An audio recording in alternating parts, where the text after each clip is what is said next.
Good morning, good afternoon, good evening, wherever you are in this lovely world on your own screen. Today we are, would you believe it, in the CRM conversation 296. And our topic is European data sovereignty, still a political fig leaf or concrete action, fiction, drama, and reality.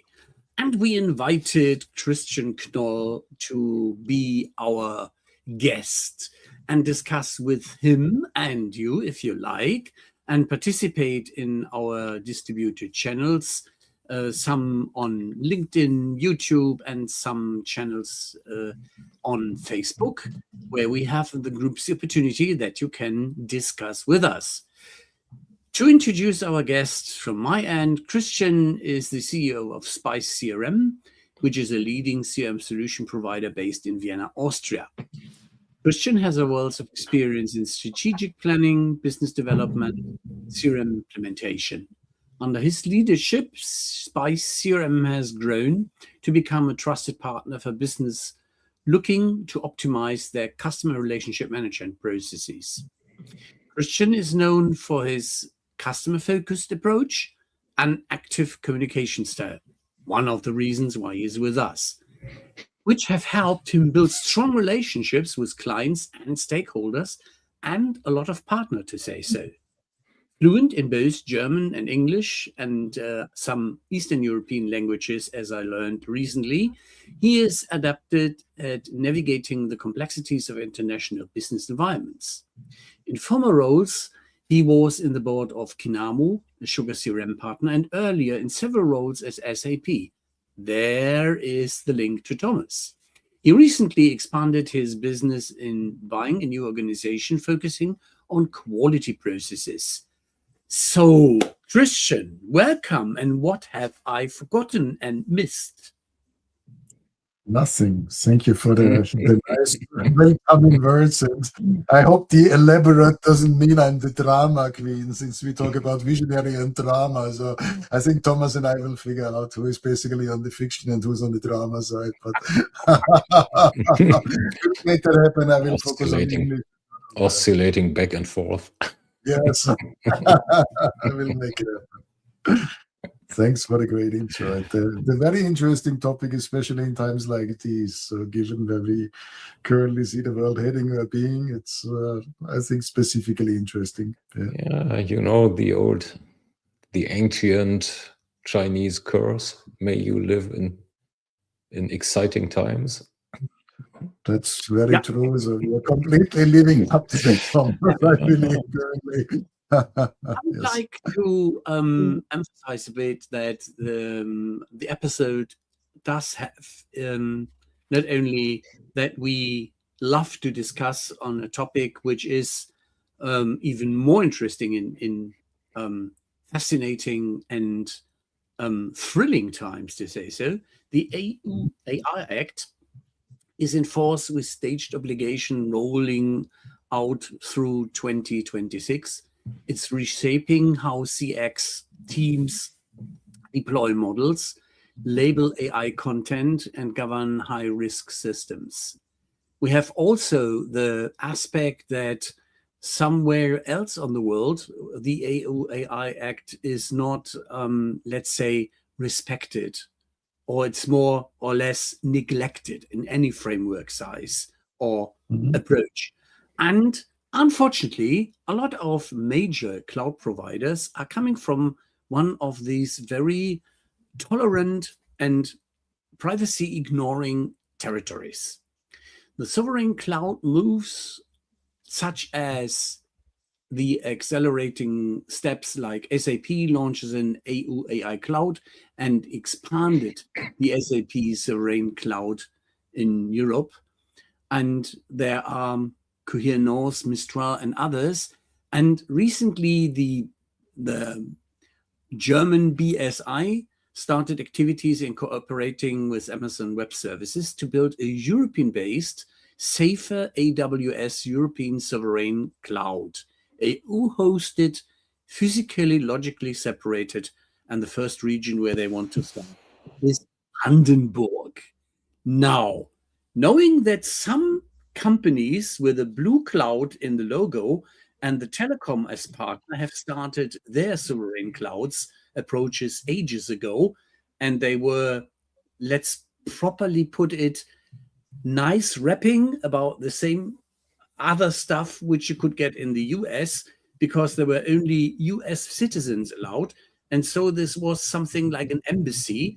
You were in German soil, but in American territory. So it didn't make the real sense behind this. Christian, your first thoughts on that fantastic approach of a European Sovereign Cloud, ESC, similar to something which has recently happened in Vienna. Will happen. So not. Apologies. But that's the European Song Contest. That's a different story. No, I think the story for me, it's a very nice marketing story. If you say, okay, I build now a data center and I have a European entity that's operating this and owning this and contracting this, for me, it doesn't mean that this is data sovereignty, because still it's a lovely American company and AWS Europe still rolls up into the American entity. So if you talk about data privacy and data access, that doesn't sound very shielded. They would rather trust something that's truly European. So that's different. So it's nice, yeah, but on the other hand, I think the interesting story for me, which I see especially over the last 12 months in customer discussions I have, is that customers not necessarily running away or scaring away, but the good story is, based on the current turmoil and the interesting times we live in, Thomas, basically makes people, especially also on a, let's say, decision maker level or C-level, think about the topic. I think that's the important part. And the other thing I think is also important is, for me, data sovereignty does not necessarily mean I now need to put every data and put it somewhere else or whatever, but it's really basically assessing the risk. There's a couple of initiatives that are legally, so like the AI Act is one, but that's still, like, for me, to a large extent, far out. But there are other regulations like NIS, which basically come up and make people think about the data and also the strategies and the recovery strategy, and say, okay, you need to implement it. And I think that's the good thing. So from my perspective, there's nothing wrong saying, yeah, why not deploy something on AWS or Google Cloud or whatever. But on the other hand, think about the risk and think about sharing and think about where you put data. And the other thing that's also important is not only where the data resides, because you can easily build a data center somewhere that's as old as we can think, because every of the larger cloud providers has the data centers anyway spread out globally.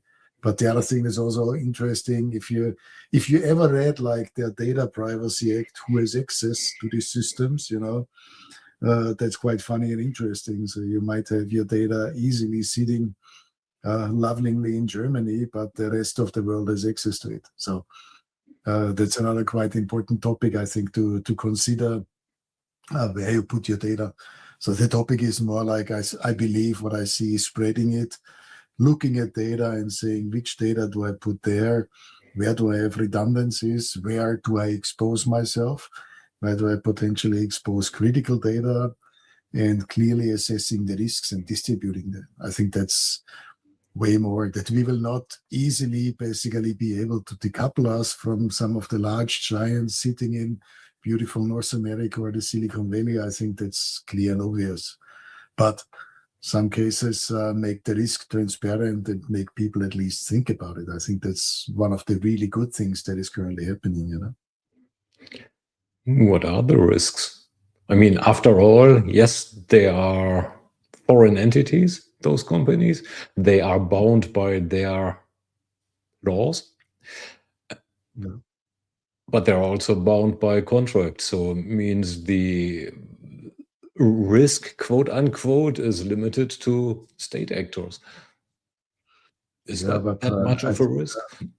if you say the risk is governed by a contract, that's a lot of fun. But if it happens, then you can basically go to your lawyers and start negotiating about the contracts, But if you take your personal side, I don't just have one bank account, and I don't have all my bank accounts with one bank. So I spread the risk, And if I look at my personal investment strategy, I wouldn't invest all in one case. I basically spread that as well, And I think that's important. You have Bitcoin and Ether. Yes, only crypto, and Trump coin, of course. So that's what else? The safe haven currently, No, but I think look for that's where investment is going. No, but I think looking at that case, of course, you can look at some dependencies, and there are some political cases where even some, and I think that is possibly something that is more exposed than others is.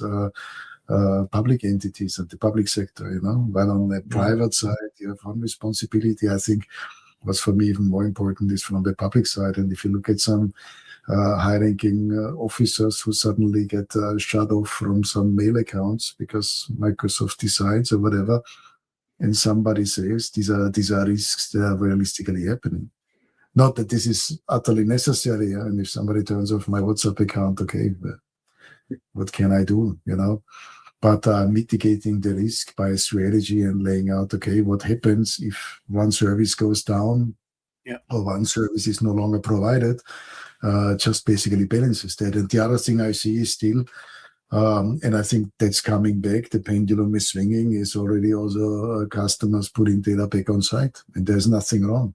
Of course, it depends on the sizes, But when size matters, on the one hand, some customers learned that the cloud is nice, but it's also expensive. So it doesn't make always everything easier, And if you have capacities, that's part of it. So I think the strategy is very good as a company. If you start assessing and dissecting your data and classifying it and basically having a strategy for sovereignty. And for me, this does not mean take everything and now find a European cloud provider and put everything there. That's likely as stupid as saying, okay, I trust everything and put it all into one basket. There are still companies like that, but we both come from an SAP background, but we have seen that sometimes there was the strategy, I put everything into SAP, but in the meantime, also see customers saying, okay, I don't want to put everything to SAP. I want to have a balance, and the same from services. But I think a lot of the things is, and as you say, Ralph, we just had another lovely, based on my Austrian history, a lovely big discussion in Austria for innovation and regulation. So Peter Steinberger with open claw or whatever, basically left Austria and was hired over for loads of money and joined OpenAI, where of course the discussion is where are things heading and where is it going, whatever. But on the other hand, I think it's a very good case, especially for the public sector, to basically lead with some good examples. And if you look at not only the regulations, where I think it's beneficial if there are regulations like an AI Act, because there was one of the discussions, can we keep people like those or do we regulate them or not? But besides regulations, also to lead with example and say, yes, especially as a public organization, you can do that. And this is, from my perspective, especially in the European Union, there's still a lot of lip service. There's a lot of discussion about data sovereignty, whatever. And the next you read is that basically Germany is paying how many billions to Microsoft. So that's a little bit, So where's the cause? But I think that's something that's probably currently, given the economic and basically complete world situation, is hopefully taking a little bit more shape, bring the awareness to that. Mm-hmm. I was just trying to focus on one little incident which happened, if I recall right, 2 years ago, where nearly house to house built back to back, to say so, French data centers burned down, 10 in a row, and a lot of governmental data and business data and private data was lost forever. So fire prevention or a proper risk management in the, let's say, hostess environment is also something you have to check before you go for the lowest or most attractive pricing. Yeah, there you can get after a second thought, and you have had the pain in losing what you had, is a drama. Yeah, so we come here to the drama part. If a fire is destroying everything you put into the cloud where you thought it is safe. Yeah, so you touched the SAP approach already. What does SAP differently, and where might they be a bit more unique than a standard hoster such as Host Europe or Hetzner, or you name, for instance, an Austrian one? I don't know. Exascale, even though they are Swiss-based, but it's also fine, you know. So there's several, but I trust you know better what SAP does different than even I know, because I'm looking at them, but I've probably less insight than you guys are having, you know. I think the benefit definitely for SAP, at least they are European based. That probably makes it a little bit better from the European side, but still, I'm not into the details really what SAP alone is doing. But as I mentioned, from my perspective, that's not even the most important fact. So that's fine. I think as a trustworthy partner, as you say, Thomas, a lot of also contracts, you know, but it's a risk mitigation. And what you mentioned with the data centers, that's, I'm not sure if this is data sovereignty or simply stupidity if you put everything there and don't do any checks, you know. So that's just the basics, you know. But that's for me the good thing, that people started thinking about it suddenly, you know. That's really because for a long time, completely unaware and nobody cared. So it's a cloud service. I have no idea where it's running from and whatever, as long as I don't have to worry about. This was one of the big things, of course, cloud providers were pitching, saying, don't worry, we take care of everything, you know. And in the meantime, people start thinking about it, you know. And I think some other aids that are coming is also for data portability. That's coming, I think, until the end of 27 for cloud providers. That's good. And also closer restrictions in terms of proofing service and testing software. There's a lot of I think the regulations, of course, you can always argue that America is too open and the EU is too overregulated, but I believe the regulations are not that bad. So if you want to be sovereign, why not keeping the data just in-house and just only have the logic somewhere else? I mean, in times of a cloud, it doesn't really matter, right? And storage is cheap. No, I think that's clearly one, as long as you have a solution that supports that, such a hybrid approach, where you say, okay, stored data is somewhere, and this is the other. But especially we see this also with some of our customers, and we support that, you know, to basically have a replication running on site. So that they say they have basically a second instance running on-prem, you know. So mainly they rely from the performance perspective and also accessibility, because typically on-prem, so the cloud has the benefits that you are typically on like backbones. So you're like very easy and fast accessible from everywhere. So especially in customer experience and sales and service scenarios, it's an important thing that the system also accessible and fast. So this is a benefit. So this is something typically which is tougher if you run on-prem, you know. But at least keeping a second complete instance that's more or less live backed up on-premise is a good one, yeah. And I think the hybrid approach, the fun thing I believe is always like when I hear, okay, we need to push customers in a cloud because otherwise they cannot use AI, is something I absolutely don't understand, because you can use every system and plug in AI as a service. That's what we are doing. So we are not developing our own AI models, no intention, you know. So we are basically using them and consuming them. And we can also, the fun thing, if you use other services, use things like have an MCP layer that completely basically anonymizes and scrambles data.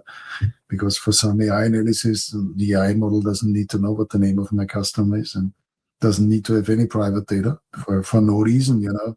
If I basically say I want to have some external service crunching my data, I can use complete garbage data as long as I can decrypt it when I get it back, you know. So why not? That's fine and that's fair. But I think also really, as I mentioned, and what you rightly say, Thomas, is you don't also need to have all the data on-prem. You can also split certain parts, you know, keep some parts outside, some parts inside. And that's from my perspective the important approach. I don't think it currently makes sense to say, oh God, where is the world heading? And everybody's running around like the headless chicken and basically trying to move everything from here to there. So this is also the wrong approach, you know. But taking a step back and saying, where are we? And what is our scenario? How safe is our data? Where is it? Who is operating it? You know, what data do we have? Which is worth more and less protecting? And closer looking at the regulations. And as you said, Ralph, we just acquired a company also really focusing on processes. And of course, like ISO 27000 and NIS are important factors where we now, as part of our portfolio, also consult companies in implementing that, you know.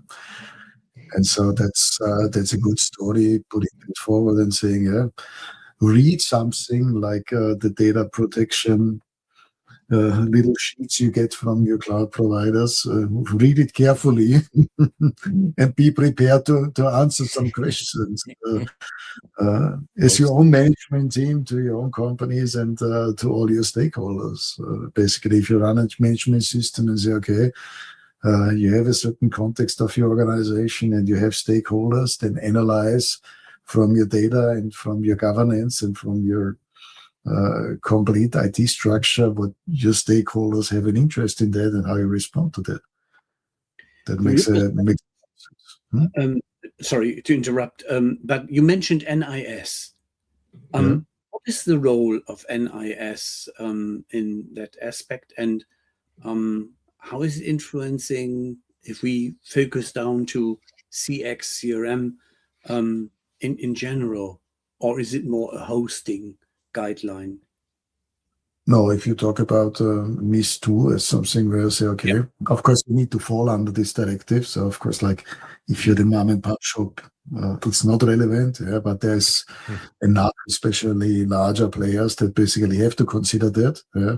Yeah. And they consider them relevant for infrastructure. You need to have a plan. Are you basically alive and keeping services up and running? You know,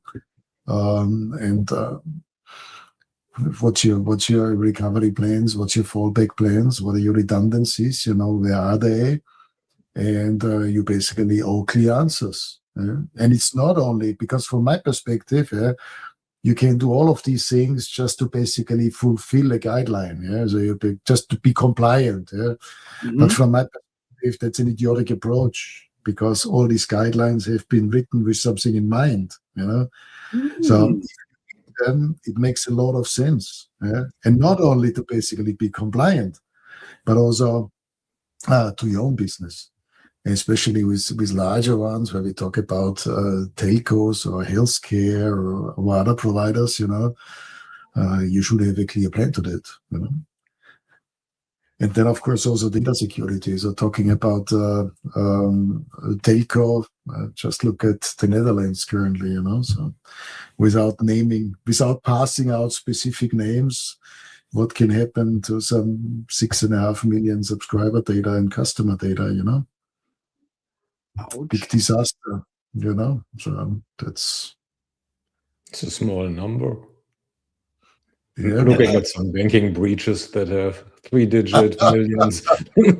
So it depends on what data, you know, so if it's only your name or if there's more to it, you know. And the other thing, it depends if you are one of the 6.5 million.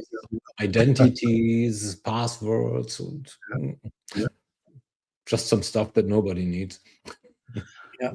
The smaller ones, you know, but comes back also data sovereignty is the same. Everybody basically keeps telling people don't use the same password everywhere and mix your passwords and usernames and use unique ones. You know, it's also like for a lot of people it's common sense, but you need to have data breaches, and then for some it's really a bad thing if your thing is stolen and you did not adhere to that. And I think that's from the company and the enterprise perspective, an important one. Don't make those mistakes, So again, what happens to in private life happens on the business side as well. Only the magnitude is a little bit bigger. So, And just comparing those two topics, isn't data sovereignty just a red herring compared to the probably far bigger risk that data breaches or the potential of greater data breaches creates or has? I wouldn't weigh one versus the other. I think it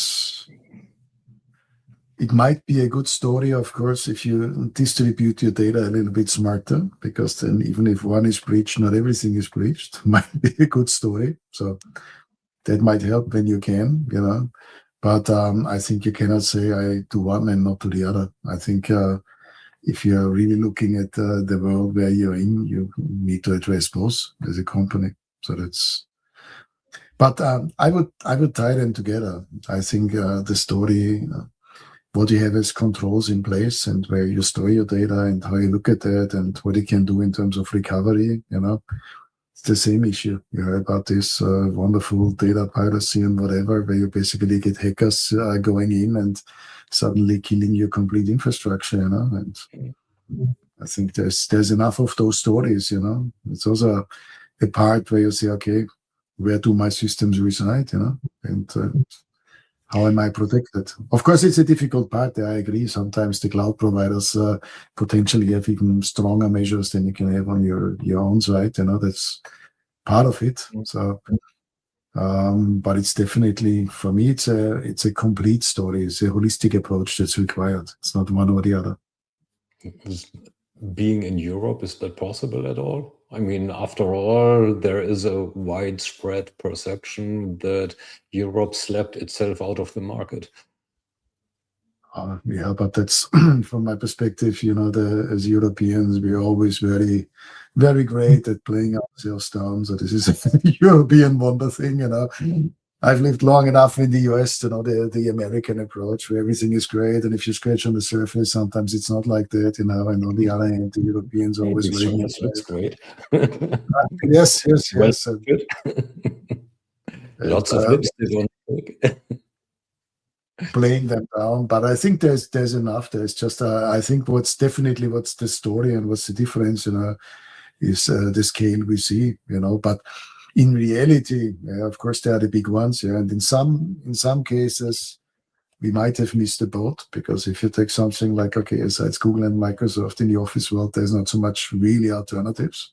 There are some, but it's tougher, especially, but not that easy. But if it comes to the wider side of cloud services and cloud providers, as long as you say, no, I don't need the very big ones, there's a lot of mid-sized ones, a wide variety. And especially also if you look at some customers in the mid-market, some of them are, of course, with the large ones, but a lot of them also with more local providers. Ralph, you mentioned some, that are there. There's a wide variety of those, So I don't think we are missing the boat. Maybe some of the smaller ones are not as comfortable or whatever, but I think pricing wise, differences are not that big. Service wise, differences are not that big, So there's a lot of choice, but they are not that visible on the market. That's the other thing, because they are, of course, not played that high. And they don't have the billions and billions of valuation and seeing in the Silicon Valley, That makes a difference, yeah. I mean, there's the other topic. Scale has a correlation, not a causation, but a correlation to pricing. If I can scale higher, I can offer more competitive pricing, which is something that especially the Scottish, the German Scots, the Swabians that Ralph always refers to, are pretty keen on. And looking at the scale of the effort, or the scale of the services that are needed, pricing matters.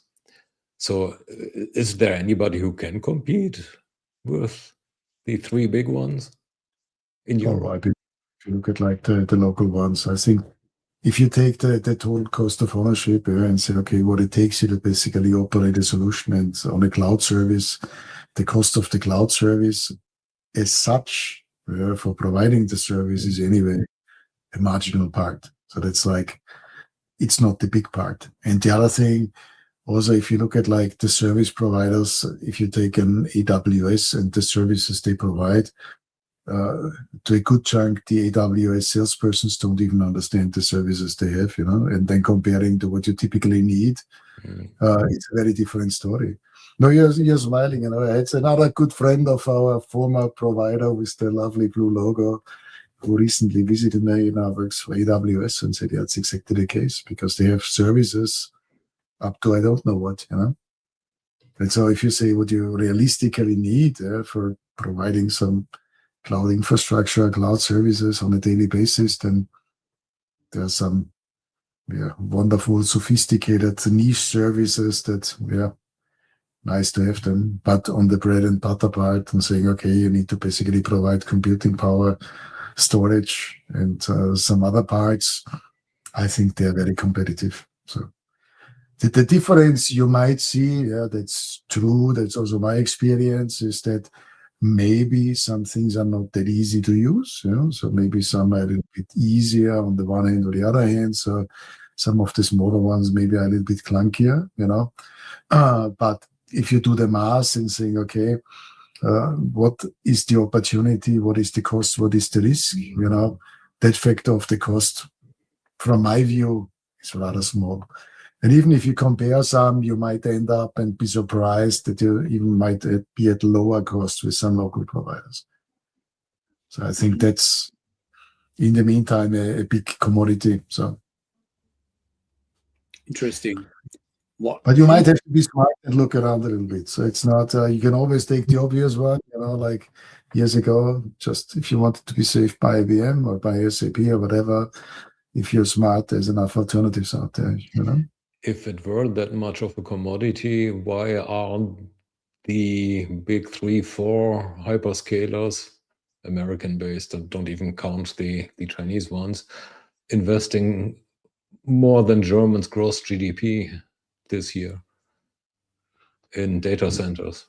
Can't be that much of a commodity. I think the question is what they're investing versus what they commit versus what the AI bubble is boosting in terms of what they are asking for. So I think that's gonna be interesting, but there's nothing wrong with the commodities. If you check first of all other commodities make a big chunk of our economy. And so if you don't say anything is wrong with it, but commodity usually says it's very competitive, prices are down, there's a downward pressure, means there is a natural neglect by businesses to invest much. Yeah, but again, if you look at I think a lot of stuff currently, if you look at investments or the supposed investments, that are going into data centers, a lot of it is driven by AI, And it was funny, I think one of the big analyst houses for financial analysts did the analysis on what the AI investment currently does to the US economy and figured out the main companies profited in sitting in Asia, in Korea, so providing the chips. This is where the main growth is coming from and where the main GDP. There's a reason why NVIDIA is the most expensive company around. Yes. So that's where a lot is going. But I think there's quite some investment, I think, going on in Europe, but it's not that hyped and not the consolidated. I have no idea if you have even numbers about all the investments in computing power going across Europe. It's part of that that's likely not as obvious, So it is less money than we have in the US, be true and be advised that is like this. And some European initiatives like Gaia X or something were only, let's say, paperware or vapor there, to say so. There is nothing really happening. But going to the positive advisory part, such as what we had in the comparison private thoughts, business thoughts. What proof would you require before placing sensitive CX data on a European Sovereignty Cloud? What are, on the other side, your advice to potential customers to check for, such as what you said, read what you get to read and think about it? What are your core elements to look for? I think the story, you can rely on certain certifications which every provider has, And so basically, if somebody has taken that, I think there's not so much of a risk basically going to a mid-sized player and basically putting some data. And so if they have undergone certain certifications and can provide them and have a certain data structure that's redundant, and they can prove that, I think that's fine. But I said, for me, the discussion on the data sovereignty is less about where you put it. And if this is now in Europe or the US or whatever, I think for me, it's more really about the awareness that comes with it and saying, okay, how do you make sure you have a distributing your risk, and you are aware, just the proper risk assessment and saying what happens if, and have a strategy where you basically spread it a little bit, that's important. And I think saying, okay, if you assess this properly as a company, I think that's for me more the data sovereignty, saying how you got the data and where you put it, because to some extent in some areas you will always be tied to some American companies, but that's nothing wrong. I think we should not basically aggregate that and say, okay, it's all bad and oh God, and we can no longer do anything with the Americans. That's foolish and childish. There's nothing wrong about it, but really doing a clearer mapping and a clearer assessing on what your data is and how you want to protect it and how you want to act on it, and also things like security risks and whatever. So putting that together, I think that's the importance of the complete package. And then it's less important to say, like, is there somebody also from AWS in there? Because to some extent, if you rely on other services, you will anyway sooner or later end up somewhere in their stack as well. So if you just try to basically plug in some AI services, and sooner or later you will end up on some of their stacks, But that's, from my perspective, that's not necessarily wrong, That's a given. But for me, the importance is really be aware, Open your eyes, assess it, have a strategy in mind. That's the important part, And then it doesn't require a fig leaf that you say, okay, AWS built a data center in Europe. Oh God, what a great idea, And they have some Europeans operating it, which, by the way, is likely anyway. If you really look at who's operating it, they probably somewhere in India or God knows where, So this is like where workforce really sits, And it's the same for SAP. Just look at SAP with operating SAP system running in lovely Germany. So I don't think that's only happens, So. Well, the matter of the fact is that you need some people where the hardware is. For sure, but you need some people running it 24/7, So and it's easier to basically follow the sun, and say, okay, somewhere currently the sun shines when it's dark here, Yeah.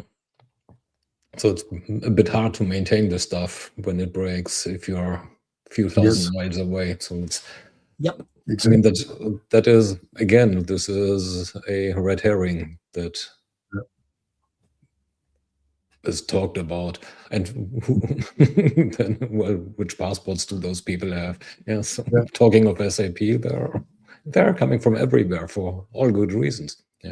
And of course, but that's of course, this company is not playing that big in the hyperscaler market. Actually, they're getting out of the infrastructure market more and more for all sorts of good and bad reasons, which basically seems to either tout your horn, they are aware of what they are doing and know what they are doing, and have that definition of sovereignty, have a strategy, or they're basically saying, it doesn't really matter, right? I don't care. And that's a tough question, you know. yeah. Well, we need to ask the other Christian. Having worked long enough for the company. Yeah, the other Christian, he probably knows better. Truth probably somewhere in the middle, you know. Yeah. It's not black and white on this planet, you know. So there's one of either side. There's certainly a strategy, you know, but on the other hand, there's stock markets and whatever, you know. So. Yeah, with their But own the strategy. similarity is not only in the name, such as Christian K. The first letter of the last name is also similar. So there is perspective one has to see. Yeah.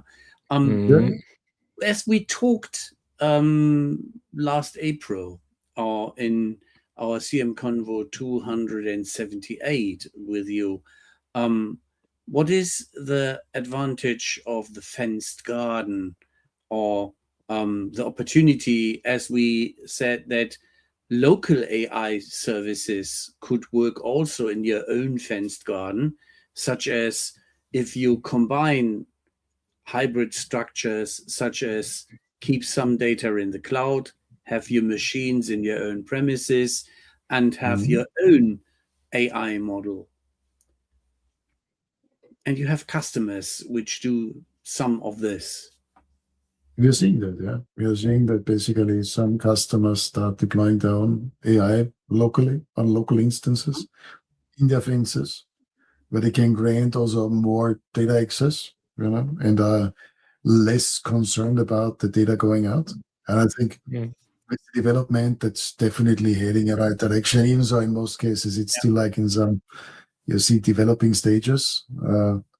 But for me, that's the case. And as I mentioned, I don't see any basically boundaries that I say you need to put your data somewhere to have the benefits of an AI service, you know. In the meantime, the services can reside in many places, you know. And the former Fiducia, which is now Artovia, or the well-known, internationally known brand of Bosch, they built their GPTs, so they know it is in-house, it's safe. They have a lot of control about what data they are training their engines and their models with. And this is also very important. The fig leaf approach is be in Europe, but how do you control the content which is used for training? If you put there only bullshit in. If you look at where you have the current large LLMs and AI and whatever services running, you know, none of that runs in Europe. So then you automatically somewhere in the US, you know. So if you read and if you want to basically add and generate some services and use services, that's outside of Europe. But again, it just depends on what data you push there. You know, you can also basically leverage some AI with very well, basically clean data, where basically anonymize it and encrypt, have it run, return it back. There's nothing wrong with it. You know? If you would be aware of that it would not happen, that you would be an European politician, famous, and you have some power to decide, what, for Christ's sake, would you do to become different in the decision making, and that European sovereignty is not like a kindergarten, or that it is not like a gardening association, but there is some real draft and power behind it? What would be steps you would take? Really coming from as a European software provider, you know, what basically always gets me upset is the fun fact that European politics is not that active looking at the European software market, you know, because if you look especially at public tenders and whatever, you know, coming with an open source background, we also do. It's always very hard with open source. So they are praying that and preaching that, but they're not doing that, you know. So I think looking more at, especially also, Thomas, what you were saying, not playing us down and saying we are so poor and we don't have it, whatever, play the strengths. Nobody said poor, just slow. Whatever. But that's sometimes it's not. Sometimes you don't need to be the fastest ones. I think there's a lot of small ships around that basically navigate very fast and do a lot of good stuff. Where I think it would be up, and that's would be my wish at least to there and say, okay, you have a way bigger focus on European software and European services. I think that's also a power the European Union can easily play. And they don't even need to play it by law. They just basically can do this with all their public tenders. Just basically write in you prefer European software, period, or you prefer open source, or you prefer something that's basically operated in a European cloud. Very easy. Just basically put this in some laws for procurement and basically play this through. Because currently a lot of it is voice, but to a large extent it's lip service. So very easy. I agree totally, such as you saw probably in some news popping up that one association of open source initiatives, LibreOffice, and another one were blaming the European community and those decision makers which are highly investing in solutions which are not open source, but closed source and American based. That they promote on one end and invest some money in getting sovereignty and getting independency, but on the other end, they utilize all through their organizations American-based software. So LibreOffice was claiming and blaming them, such as, why don't you open up? Yeah. I'm not saying that you should basically be preferred just because European, but there's a lot of competitive stuff out there, that definitely can compete. And if you look at the Americas and MAGA, it's clearly America first. If this is right or wrong, it's the other extreme. But something where you say, okay, we should definitely put a focus on saying strengthen the European ecosystem and strengthen the European cloud providers, because otherwise you will sit here and discuss for the next years and years and years and saying, okay, we don't have an offer and we are not compatible and we are not competitive and whatever. But when you don't try and basically try to enforce it and try to push it and give it a better chance, that's tough. And I think the power of the European market is still one of the biggest markets, So that's from the politician side. I think it would be a very good story to basically really do that. And again, there's a lot of discussion, but currently it's a lot of lip service still. So on the one hand, talking is one, but doing is another one, So that is what's really bothering me, that we have a lot of lip service and what I try to describe politically incorrect, that they on one end act like a kindergarten and on the other act it is like a small association of private gardening clubs. But on the other end, there is the power behind it if they would run it right. Such as the Lidl group is investing heavily, buying Aleph Alpha more or less completely, trying to invest. So those are starting points. And if you go for Scandinavian countries and how strong they are driving their assets, well, there is no longer the Nokia we know, but in Finland you find a lot of power in cloud proficiency, in cloud services, and a lot of technology. I was wondering why. Nokia is a good word, because the typical Nokia still is half charged, So, so they have a lot of experience with that one, So. Okay. No, but it was it's quite interesting, especially, and also don't underestimate the European power, because if you really look at as you mentioned, Nokia, just take Nokia and Ericsson and say, okay, on the other hand, Europe has a large power on the majority of the communication infrastructure.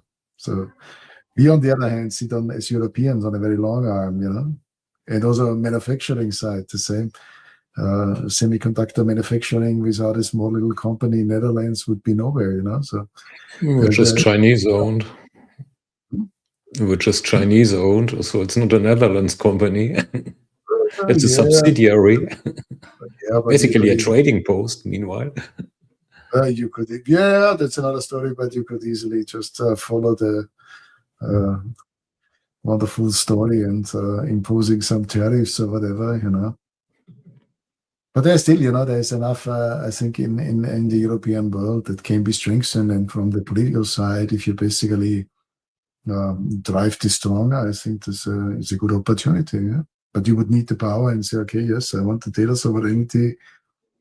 And especially from the public side, we basically go ahead and we go to the forefront and we push that and we push like European clouds and we push initiatives like open source and we focus on the European part. I think even so, of course, coming from there, but coming from the closed side, from SAP, the total opposite side, and going to the open source side, I think that's a big opportunity for Europe. And I think especially also if you talk about data security and data sovereignty, it's an important thing.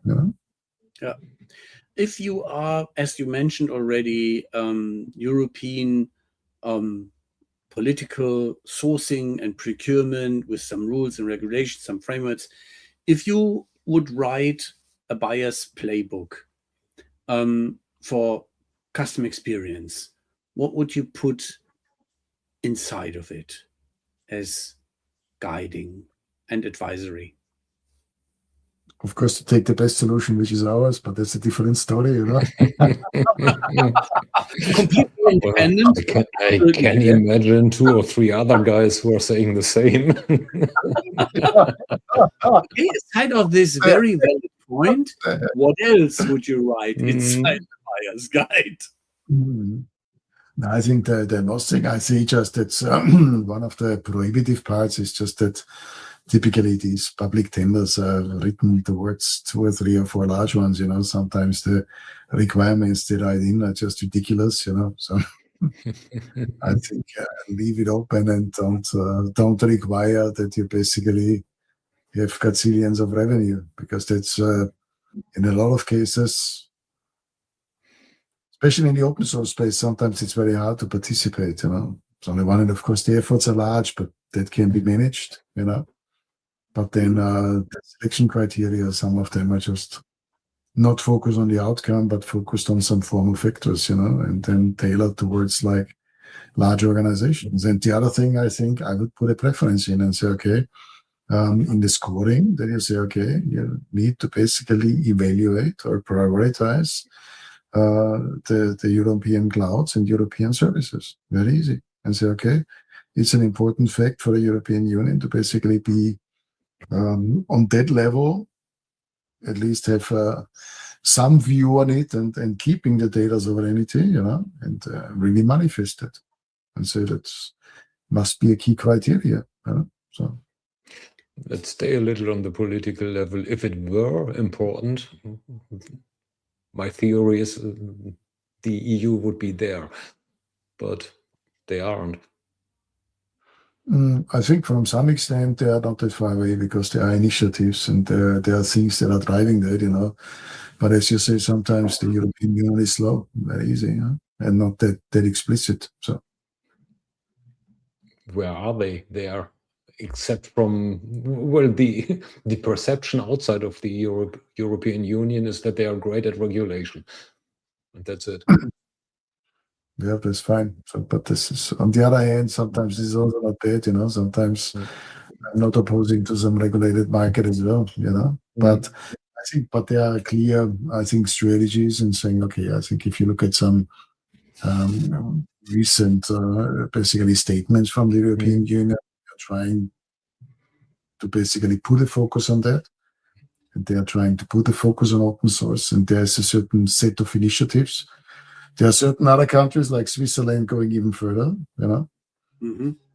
So I think if you look at like critical parts, if you just look at like where the Swiss completely kicked out Palantir and others, I think it's especially in some mission critical areas, should be a lot more focus on what they are doing and where they are doing. But I think that's something where you see some states going there and some reality kicking in. Not necessarily customer focus. Yes, it's not CX, but I think in general, at least there is some awareness and there are some initiatives. They are not enforced as much as you would like, but it's a little bit part of the European way of working, So. As we are running close to the end of our suggested hour, Thomas has done some new stuff in the so-called lightning round, where we shoot, not to be that dramatic as really shooting, but we would ask you question, and we love to have some snappy and speedy answers to that. And I would like to start with one of those, and then Thomas will continue. If there is one sovereignty metric every CX RFP should score this year, which would you like to see in there?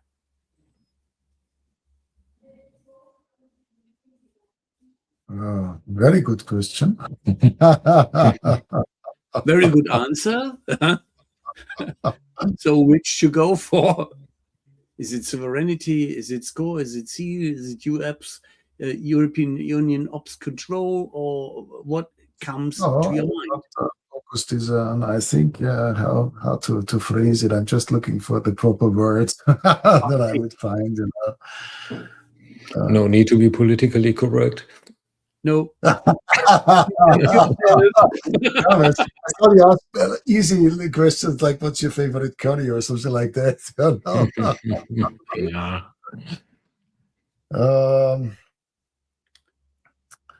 I think a reliability index or something like that. They say, okay, how trustworthy and how stable is your data setup in terms of load balance. Like that one. Yeah. Thomas, pick one, please. So now you are getting a slow ball. Talking open source versus proprietary software in CRM/CX. Where does open win? Open source. And where should it be avoided?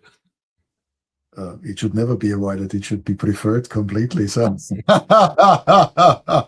why? No, I think it definitely wins from just the open standards. And if you currently look at market valuations, you see that especially in the area of AI and the distribution, I think openness and open standards can play an even more important role, because it's less about functionality, it's more about open interfaces. So that's clearly one.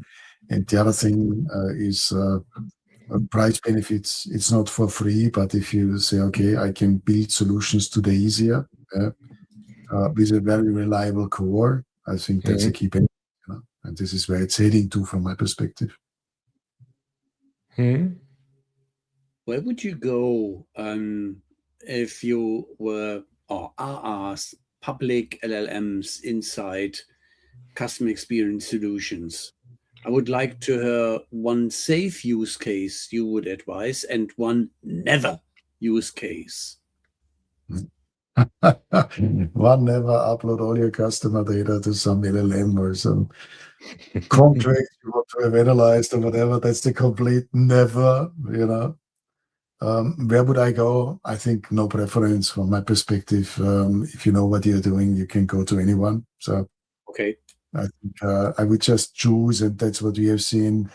Some are stronger on the one side, some are stronger on the other side. So evaluate that. And the other thing I would say, be safe in the data you play out. And as I say, try to anonymize it and only use it layered in for some processes. So never completely rely on it.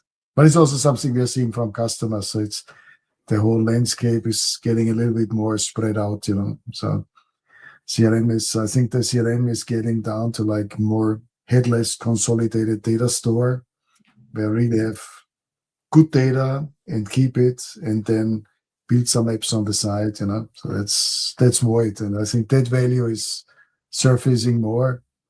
And I think also playing back to your question a little bit more into the hands of the open source, because sometimes you don't need all the features.